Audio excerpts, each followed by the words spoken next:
कोकणातील गावागावांमध्ये असंख्य ज्ञात व अज्ञात देवस्थाने आढळतात। कोकणाला लाभलेला सुंदर निसर्गाचा आणि प्राचीन संस्कृतीचा वारसा जपण्यासाठी ही श्रद्धास्थानं अतिशय मौल्यवान ठरतात। नमस्कार, कोकणातील देवस्थानं या मालिकेत आम्ही आपल्याला अशाच काही देवालयांची यात्रा करून देत आहोत। हा भाग पूर्ण बघा आणि आवडल्यास आमच्या चॅनलला सबस्क्राइब करा।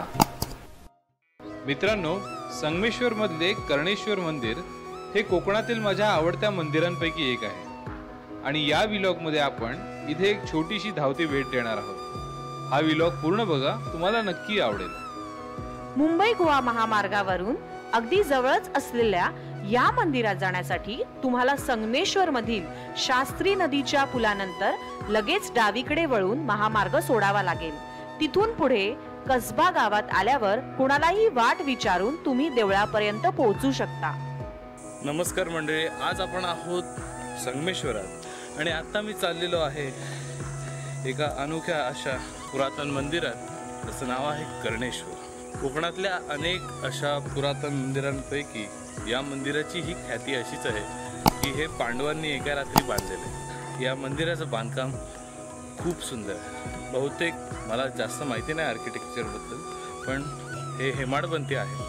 चालुक्य वंशातील कर्ण नावाच्या राजाने सुमारे 1600 वर्षापूर्वी हे मंदिर बांधले, म्हणून या मंदिराचं नाव कर्णेश्वर असे पडले, असाही एक समज आहे।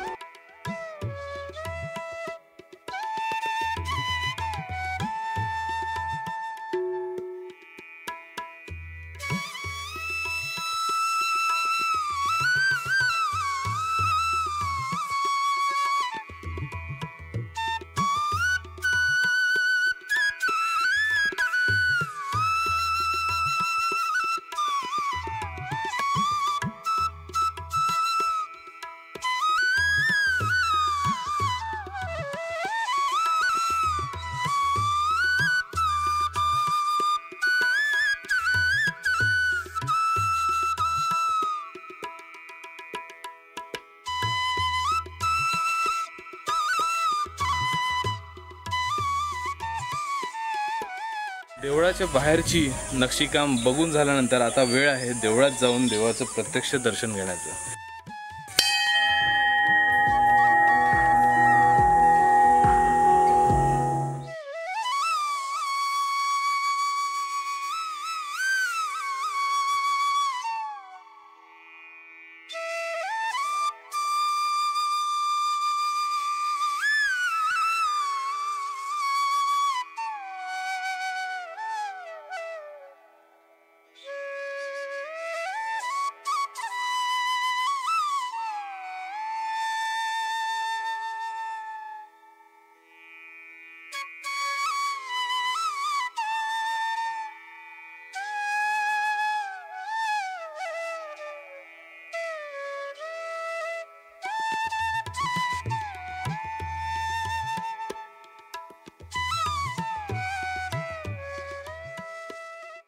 तर मंडळी, बाहेर कितीही गरम झालं, कितीही उकडलं तरी या दगडाच्या मंदिराच्या आतमध्ये बऱ्यापैकी गारवा असतो आणि मी या कठाडावरून चालतोय मंदिराच्या।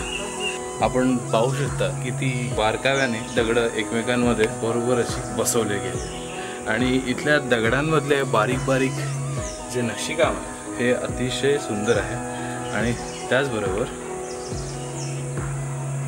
सतत स्पर्श केल्यामुळे त्याची झीज पण झालेली आहे। तर आपण अशा ठिकाणी जेव्हा पोहोचतो, अशा पुरातन वास्तूमध्ये, तेव्हा हा जो मोह आहे ना या मूर्त्यांना स्पर्श करायचा तो टाळा, कारण की आपल्या या स्पर्शामुळे या दगडांची झीज होते आणि त्याचं मूळ जे नक्षीकाम, बारीक बारीक जे काम ते नाहीसं होत जातं। मुळात म्हणजे त्या कलेचा जो आत्मा आहे, बारीक गावा, तोच नाहीसा होता। तर या सगळ्या गोष्टी टाळा, सौंदर्याचा आनंद घ्या, नक्कीच घ्या, पण जबाबदारीने घ्या। मित्रांनो, सकाळची वेळ आहे, वाजले आहेत 10:30 आणि एक वैशिष्ट्यपूर्ण गोष्ट मी सांगू शकतो की मी 2 दिवस रत्नागिरीत राहिलो आहे आणि रत्नागिरीत जेवढं गरम होतं त्यापेक्षा खूप कमी गरम आणि त्यामानाने चांगला गारवा इथे संगमेश्वरात आहे, कारण की इथे एवढं घनदाट जंगल आहे.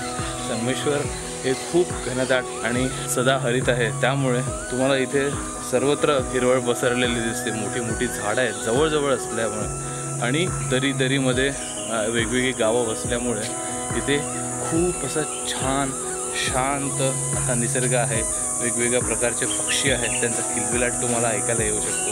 हायवेपासून अगदी 2 मिनिटाच्या अंतरावर असलेलं हे देऊळ तरीही फारशा अंगाने अलिप्त आहे.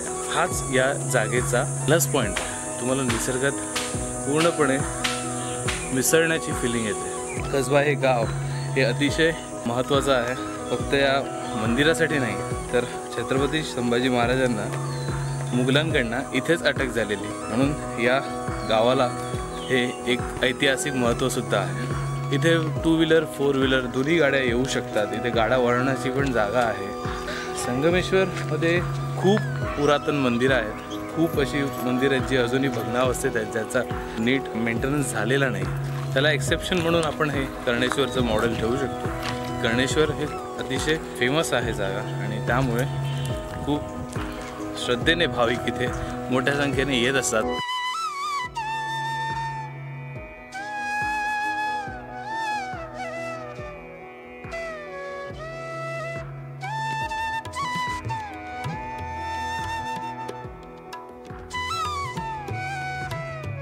सुंदर आणि शांत जागेवरती जितका वेळ बसेन तितका वेळ कमीच वाटतो, पण इथूनही मला काढता पाय घ्यावा लागणार आहे.